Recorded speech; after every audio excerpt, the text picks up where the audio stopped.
Part 16. Breaking the Chain of Foreign Influence. Brothers and sisters, my name is Abebe Negash. We have spoken about governance, technology, and the role of intellectuals. But now we must address one of the biggest obstacles to Africa's true liberation: foreign influence and control. For centuries, Africa has been treated as a playground for global powers. Our resources extracted, our leaders manipulated, and our policies dictated by outsiders. But why? Why has Africa, despite its immense wealth, remained at the mercy of foreign interests? Now let's talk about the trap of foreign dependency. Foreign aid, international loans, and foreign-sponsored development projects have not helped Africa stand on its own feet. Instead, they have created a cycle of debt, dependency, and exploitation. Loans come with conditions that force African nations to surrender control over key industries. Foreign aid is used as a political tool to interfere in domestic policies. African leaders are pressured to serve external interests rather than their own people. Every year, Africa loses billions through unfair trade agreements, resource exploitation, and capital flight. Our best and brightest minds have the continent for better opportunities abroad. Our industries remain underdeveloped, while we export raw materials and import finished goods at a higher price. Who really benefits? Let's ask the hard questions. Why is Africa, with the largest reserve of gold, diamonds, uranium, and rare minerals, still poor?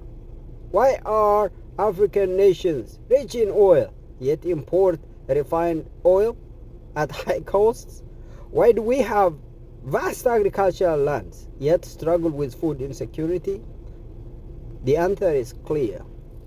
Africa's wealth is controlled by external powers.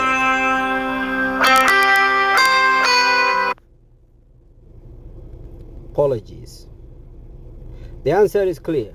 Africa's wealth is controlled by external powers who have no interest in seeing us rise. They do not want a strong, independent Africa. They want an Africa that remained a supplier of raw materials and a consumer of their finished products. Let's take a look at the illusion of political independence. We celebrate Independence Days, yet our economies are still in the hands of foreign corporations. We elect leaders, yet their survival depends on foreign backing. Look at what happens when African leaders challenge the system. They face sanctions, economic warfare, and political destabilization. If they refuse to cooperate, they are removed, replaced, or eliminated. If they try to unite Africa, they are labeled dictators or traits to democracy. It is time to open our eyes. Political independence means nothing without economic and technological independence. So here is the path to true freedom. If we want to break free from foreign control, we must take these radical steps. Develop our own industries. Stop exporting raw materials. Process them in Africa. Strengthen regional trade. Focus on intra-African trade rather than relying on Western or Eastern markets. Reclaim financial control. Move away from foreign-controlled banking systems and create African financial institutions that serve our interests. Invest in science and technology. Build African-led innovations rather than depending on foreign technologies. Protect our leaders and movements. Support those who push for African self-sufficiency rather than allowing them to be isolated or destroyed. So I ask you this, what role do you play?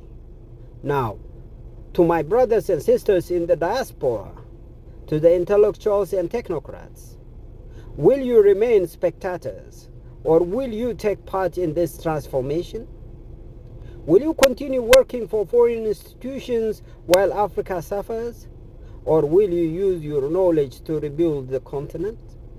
Will we allow history to repeat itself, or will we finally stand up and claim our destiny? We do not need permission to be free. We need action.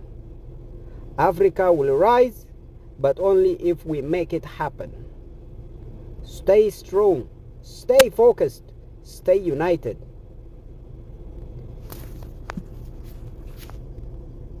Next will be part 17. Thank you.